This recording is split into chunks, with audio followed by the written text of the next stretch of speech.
আমি বাংলাদেশ নিয়ে কোনো কথা বলতে পারি না, কারণ ওটা একটা আলাদা দেশ। যা বলার ইন্ডিয়া গভর্নমেন্ট বলবে, আমি বলতে পারি না। কিন্তু আমি এটুকু বলতে পারি, অসহায় মানুষ যদি বাংলায় দরজা খটখটানি করে, আমরা তাদের আশ্রয় নিশ্চয়ই দেব। তার কারণ এটা ইউনাইটেড নেশনসের একটা রেজুলেশন আছে। কেউ যদি রিফিউজি হয়ে যায়, তাকে পাশের পার্শ্ববর্তী এলাকা তাকে সম্মান জানাবে।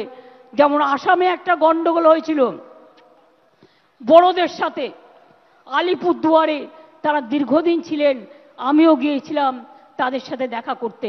কিন্তু আপনাদের কাছে আমার আবেদন থাকবে, বাংলাদেশ নিয়ে আমরা যেন কোনো প্ররোচনাতে না যাই, আমরা যেন কোনো উত্তেজনাতে না যাই।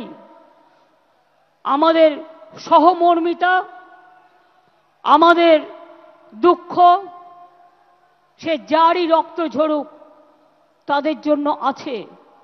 আমরা দুঃখী, আমরাও খবর রাখছি। ছাত্রছাত্রীদের মহান প্রাণ, তাজা প্রাণগুলো চলে যাচ্ছে। আমরা তাদের সকলকে, আমার অন্য কিছু বলার নেই। আচ্ছা, উনি যদি অসুস্থ হয়ে থাকেন, ওখানে অ্যাম্বুলেন্স আছে, প্লিজ আপনারা ব্যারিকেডটা পুলিশের খুলে দিন, একটা ব্যারিকেড খুলে দিন যাতে আসতে পারে, যেখানটা খোলার জায়গা আছে নিয়ে যান। হ্যাঁ, আমাদের সব অ্যারেঞ্জমেন্ট আছে, চিন্তা করবেন না।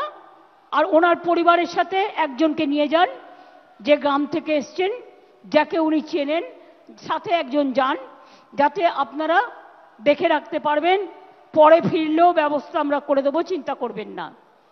আমি এটুকু বলে দেখুন, আমি আমার বক্তৃতা শেষ করবার আগে রৌদ্র ওঠালাম, তারপরে বক্তৃতা শেষ করছি। ঝড় এলো, বৃষ্টি এলো, বর্ষা এলো, দুর্যোগ এলো, আবার কেটে গেল। দুর্যোগ একটা শব্দ, শুনলেই সবাই ভয় পায়। ভয় পাওয়ার জায়গা নেই, মনে রাখতে হবে, আমি ভয় করব না, ভয় করব না, আমি ভয় করব না, ভয় করব না।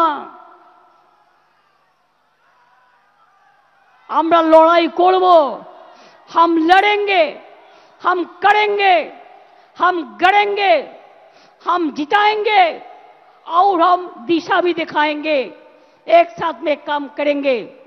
মনে রাখবেন, লড়তে হবে, গড়তে হবে, চলতে হবে। আর আমি মনে করি তৃণমূল কংগ্রেসের কোনো নেতা নেই, কোনো কেউ কেটা নয়, আমরা সবাই কর্মী। যেদিন থেকে দল তৈরি হয়েছিল এই কথাটাই বলেছি, আমরা কেউ নেতা নই, কর্মীরা ছাড়া কোনো কিছু হতে পারে না। কর্মীরা আমাদের সম্পদ, কাউকে বাদ